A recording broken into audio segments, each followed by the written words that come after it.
today's video, we're going to be watching Derek from 100 Thieves. This guy is just elite.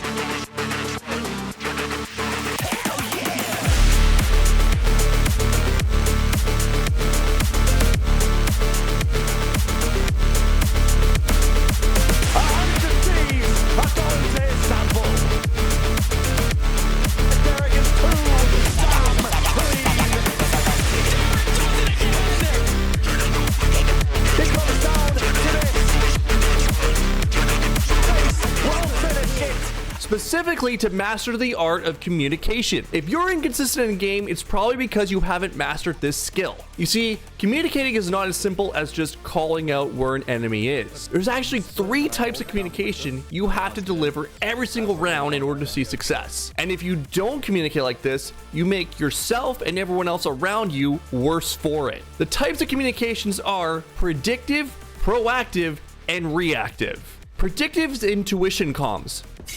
They waited that dart out? It's too obvious. I think they rated out, bro.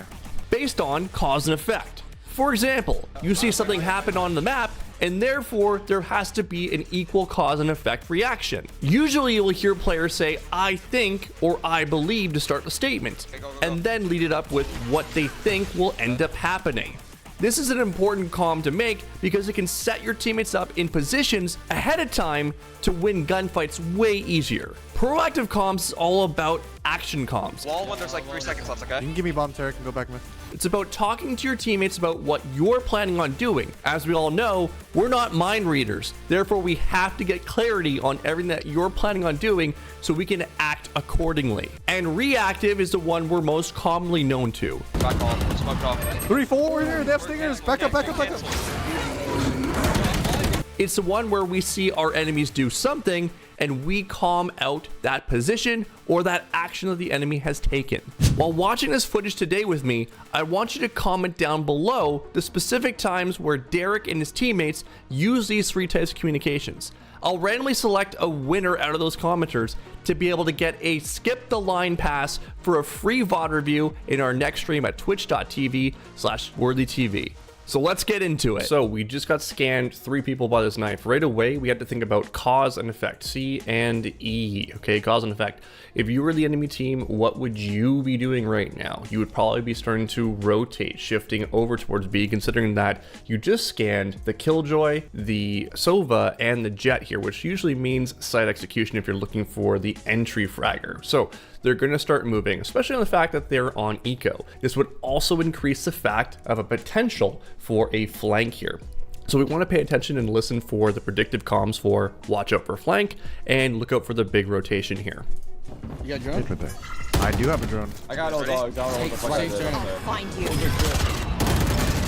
Layering the utility again, always important. Back on, smoked off. 3-4 4 here, they have stingers. Back up, back up, back up.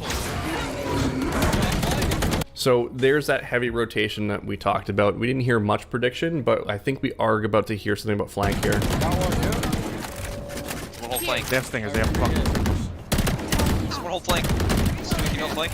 So they are aware that flank is a threat here. Obviously seeing 4 in this position, 1 could potentially be on that back end, so we have to be very careful of that. Like any man went bad. A whole flank, a whole flank. And just like taking into account some of the other things, not just comms related, but the comms that Derek said, look out, they have stingers, obviously close range fights. The entire team universally backs up to pillar to be able to create that distance again, which is something that a lot of lower ranked players struggle with a lot, is understanding what's the effective range versus the other gun, and just being able to take fights accordingly to that. This is important, obviously paying attention to the scoreboard at the beginning of the round and calling out what it is that the potential threats are. Obviously we can't have an op right now, but it would call into question that we're most likely going to be seeing another save on this round, and that would mean an op is going to be buyed on the next round, which means we need to change the way that we peek, we need to change the way that we identify things, how we use our utility, perhaps droning certain lines to be able to confirm where that operator is to avoid it, a lot of different things. So these are actually like, you're kind of trolling around and having a fun time right now, but these are basic comms that you should be doing in your rankings. 2v2. This guy should be nice. 2v1. He was here. I've drone, I've drone. R3. Sorry, I and 4. Take flight. If he's back, I'll GG.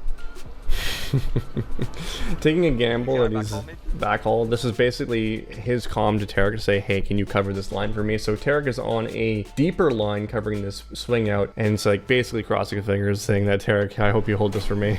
You flank champ? Wait, dodge. Nope, he's out on site. Backhaul, champ. Backhaul, champ. Enemy I'm with B. you. Just plan. I got you. He has a bulldog. Fuck this guy.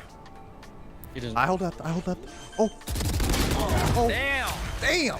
Wow. They waited that dart out? It's too obvious. I think man. they rated out, bro.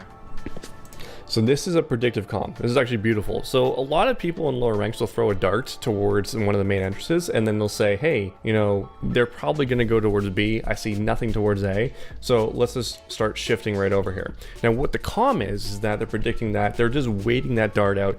So they're baiting it and being able to explode late into B. So they're trying to bait a rotation by dodging the dart, but in effect, we've already kind of decided that it's probably going to be that. So we're going to Stay 3B. stay Where do I here, throw this 3B. eye for B long? Looks like they're wrong. It's an A split. It's out A, I need help. Pushing me. I have an eye, but no dog. Here's my feedback for this one. If you're playing in lower rank and you throw that dart towards B long, B entrance, and you see nothing, I'd recommend the rotate, leave one person on B. Reason why? You have one person just jump spotting, kind of like we have our jet right over here, jump spotting this space right here, and you can get that early information very, very quickly on if they're going to be ending B because of that long distance that you have there. This is going to be an easier rotate for you, and typically what I would say is that people in your rank are probably not going to be that smart anyway to be able to wait out a dart and then go and explode off of it afterwards, making you guys rotate. So don't overcomplicate the game, keep it very simple. Okay, so this is an example right away of organizing utility and communication. So asking for certain things being stacked. For example, you might say, let's alt here and we'll do this alt afterwards. So an example of this would be when you go into a post plant situation and you have, let's say, a killjoy. You might want to say, let's alt to take bomb site, let's fade alt to retake that space when they start trying to come in or attack and explode onto them. Opposite would be on defense. Let's use the KJ alt to be able to retake on this space, and we can use fade alt to be able to attack deeper into this space if we wanted to, right? So just being able to layer these comms is very, very important so that we're not using both pieces of utility right away. This is a round where you want to kind of communicate. Chances are there could be an eco. You also want to communicate the threat of watching out for smokes again. For those of you in lower ranks, don't play in the smokes. There could be a lot of shotguns here. Careful in the close range angles. Be careful on backhauls. We have to use utility to clear those areas out. He's up. This is already pretty much known He's running. He's crossing. by these high-level players, but it's important to constantly be doing this in lower ranks to be able to communicate those things. Revealing area. Blind. Backhaul stuck. I'm mauling it last. Spawn. That's crazy. Where did that dart go? That was an insane dart. Wow, that's so cool. Want to get coached? Join this Discord. We have free and paid coaching options. Can't wait to see you there. Enjoy the video. All right, let's continue. But that was Remember, fine. your weapon is only a tool. Just allow You me. wanna B split and then I ult down like this? Yeah, let's on do B it. main? So, I'll kill the bottom I don't know street if you guys care. yeah, you should use your fatal while we're coming out B. Let's have Sova. We should have Sova Asher be long and us 3 mid.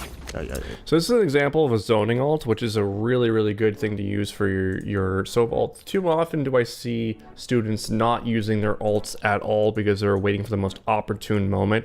It's a perfect opportunity here where you can take any kind of line like this one and eliminate it as a threat for your team so that they can scale into this space, for example. Makes it really easy to be able to move up and take away this angle, for example, as you're moving up here as well. So this is the only one that you have to focus on.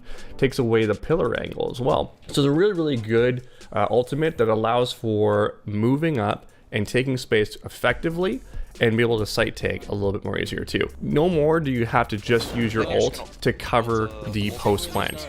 Use it for zoning as well. Wait.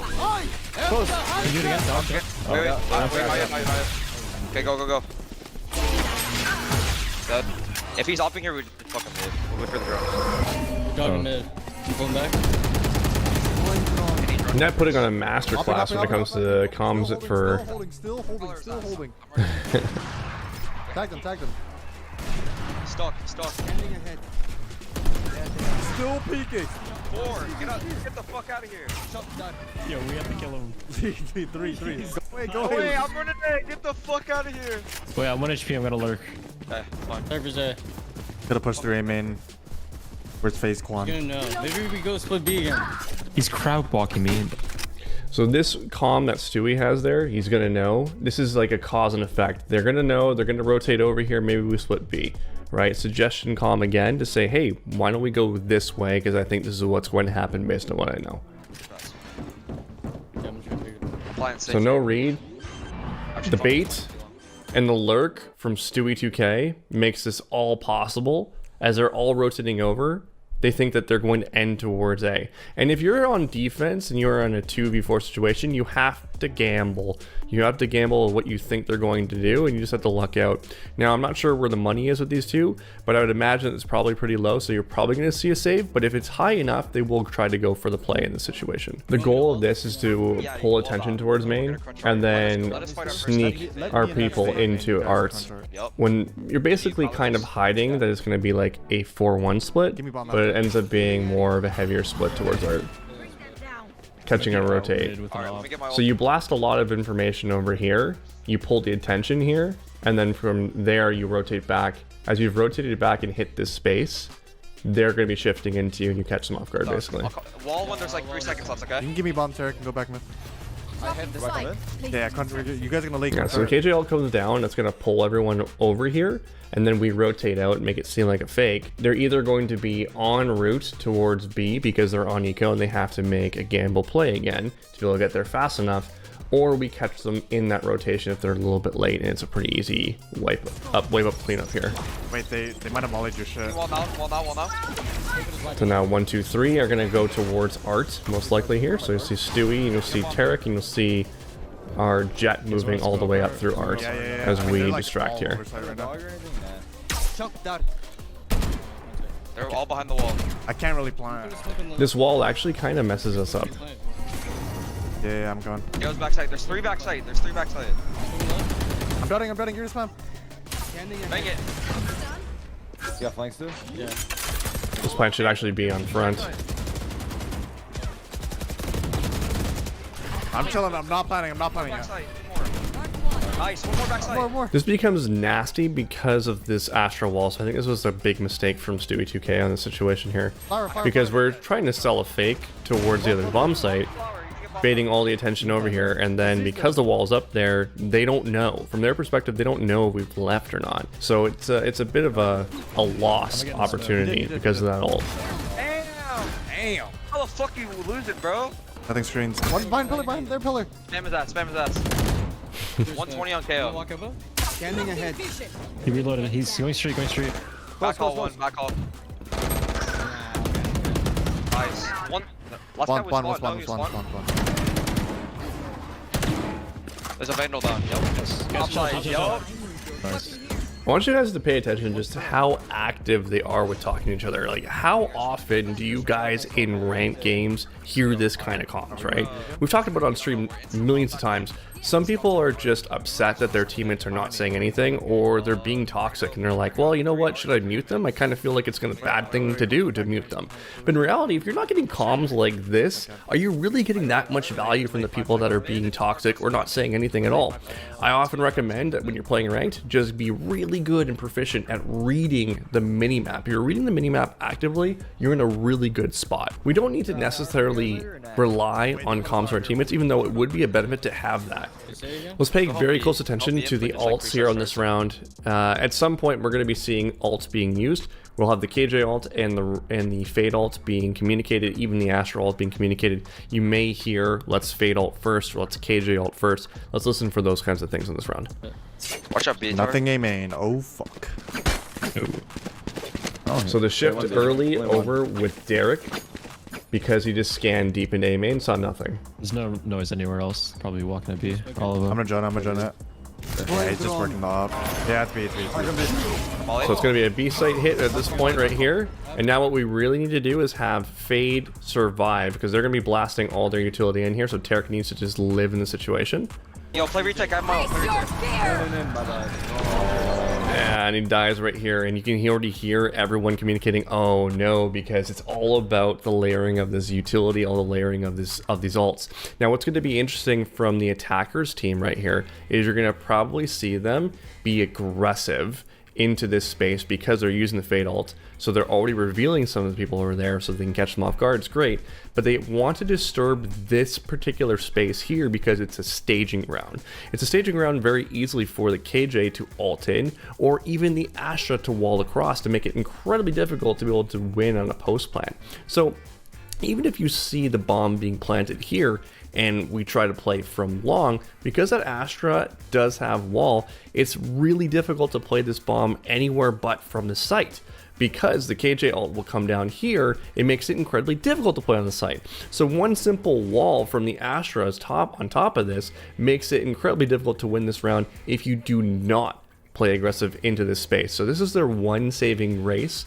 It's that Astra wall, and how you layer these ults and communicate this is key to winning rounds. Fine, it's fine. Let's It's doggy again. Could be pushing. Here comes the push right here. Doesn't end up going well for the attackers team, but they do get rid of the Astra, so now it's going to be up to the Killjoy dropping the ult down here, but you can play it from long now. So if they're able to get across, which they are able to, and Dicey gets 2, now it's all up to net, but it's going to be incredibly difficult to be able to win this at all if they're playing towards long here. Toss the bread. And they already know that. Oh my god. Toss the bread. Toss so hard. Wait. Oh my goodness, there's a chance to win this now. Don't interrupt my work. Turret destroyed. You could just go to the side, could you not? Imagine if I die. Yeah, incredibly difficult to be able to win this now with the situation as it is. Oh. So close.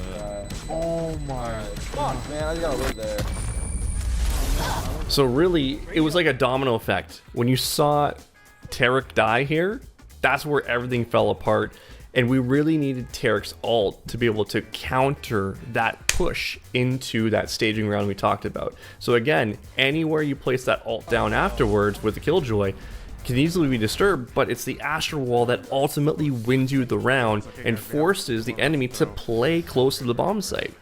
This is why it's so important, chat, when you're looking at your 1v1s, you have to actively tap, otherwise the opponent doesn't have to do anything, right? They don't have to move forward, they don't have to check anything.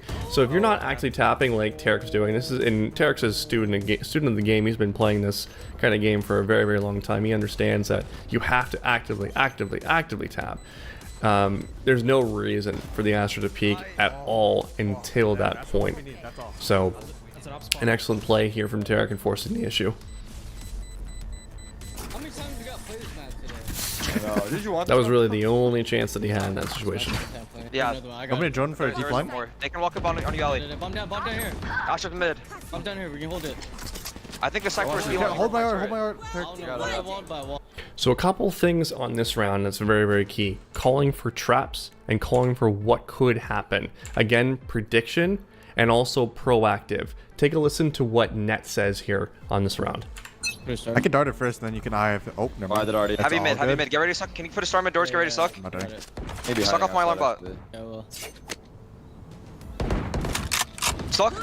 I'm gonna All redart these it. comms and set up the trap, gets the free kill, and now backs off into this position. So we don't know exactly what's going on in this part. Maybe there's a smoke or something along those lines. And now Net's going to say this. Yeah. I'm gonna drone for a deep line. More. They can walk up on you, alley. Bomb down. They could walk up on you, alley. Now, obviously, that was already out through there. So in that situation, a little bit late on the call, but the right intention here. Bomb down here. Astra mid. Bomb down here, we can hold it. I think the Cypher is Yeah, hold my art. I think the Cypher's towards B, is what he says at the end there. So again, another predictive combo where they think the last two players are going to be. I think Cypher's and gonna that look should be super able for to. long. exactly. Sewer from B long. He just ulted my All body. these comms from Guardnet, excellent. Street, bottom street. I think. These are the things that differentiate the high-level players from the regular ranked players. It's what ultimately it gets them to the show and keeps us all down. So I hope you guys learned a little bit about how to communicate from the pros in this video. If you have any questions, feel free to let me know in the comment section below. And until next time, we'll see you then.